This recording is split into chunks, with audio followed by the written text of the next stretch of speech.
আসসালামু আলাইকুম। আমরা সাগর দিকে এসেছি আজকেও শেখ আবদুল্লাহ সালাফি সাহেবকে মধু দিতে। এর আগে একদিন দিয়েছিলাম মধু। আজকে আমরা একটা খুদে মৌমাছির চাক পেয়েছিলাম। হ্যাঁ, সেখান থেকে মধু সংগ্রহ করে হ্যাঁ সালাফি সাহেবের বাড়ি এসেছি মধু দিতে।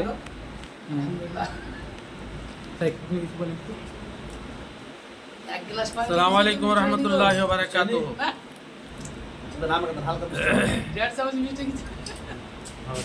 আল্লাহ রাসূল সাল্লাল্লাহু আলাইহি ওয়াসাল্লাম বলছেন লা তাকুমু সাআতু ইল্লা শিরারিল খালক।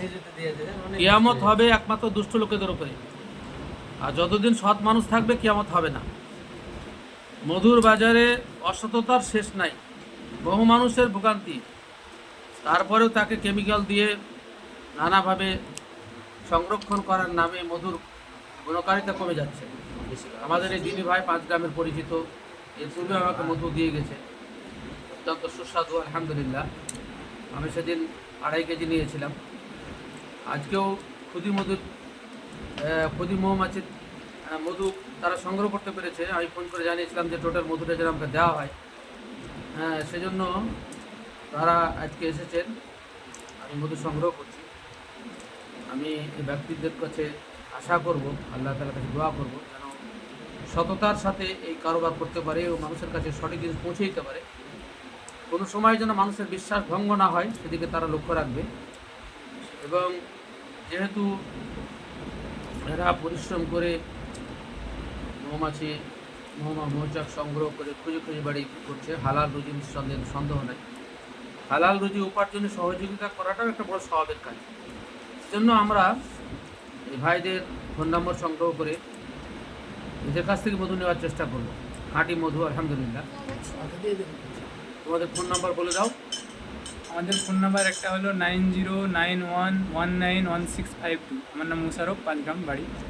আর আরেক ভাইয়ের আমার নাম্বার হলো 9083931098। আমার নাম পথিক শেখ। তো এই 2 নম্বরে আপনারা যোগাযোগ করবেন, ইনশাআল্লাহ খাঁটি মধু পেয়ে যাবেন। খাঁটি মধু পেয়ে যাবেন। মধু ব্যবহার করেন। উম্মতের মধ্যে আমি আছি হাবিবুর রহমান।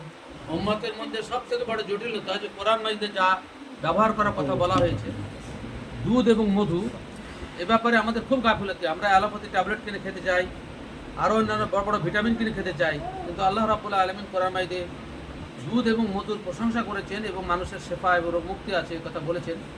আল্লাহ রাসূল সাল্লাল্লাহু আলাইহি ওয়াসাল্লাম সারা জীবনের প্রতিদিনের তার অভ্যাস ছিল দিনে একবার অন্ততপক্ষে মধুপান করা।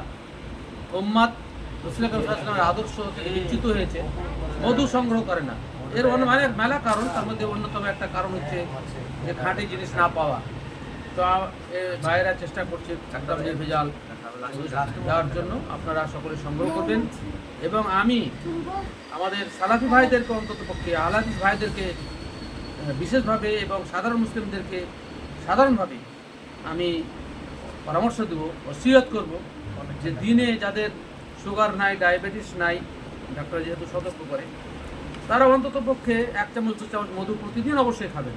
বহু দুরারোগ্য ব্যাধি থেকে রক্ষা পাবে। কেননা বিভিন্ন প্রকার ফুল, যে সমস্ত গাছ থেকে ওষুধ তৈরি হয়, তার ফুল থেকে মধু সংগ্রহ করে তার সঞ্চয় করে রাখে। এটা আল্লাহ তাআলা নির্দেশ করে, না হলে আল্লাহ রাব্বুল আলামিন আয়াত অবতীর্ণ করেছেন।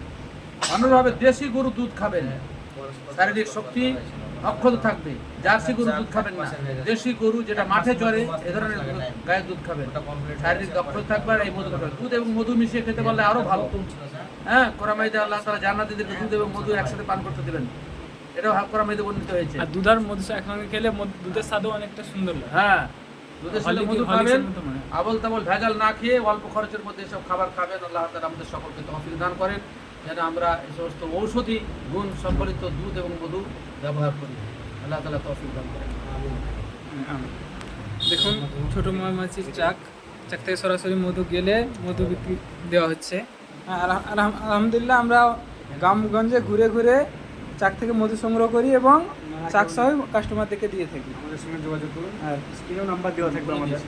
আর কেউ যদি আমার সঙ্গে ঘুরেও গাছ সরাসরি গাছ যেখান থেকে গাছ থেকে চাক ভাঙা হয় সেখান থেকে যদি নেবো মনে করেন, আলহামদুলিল্লাহ আমরা সেটাও দিই।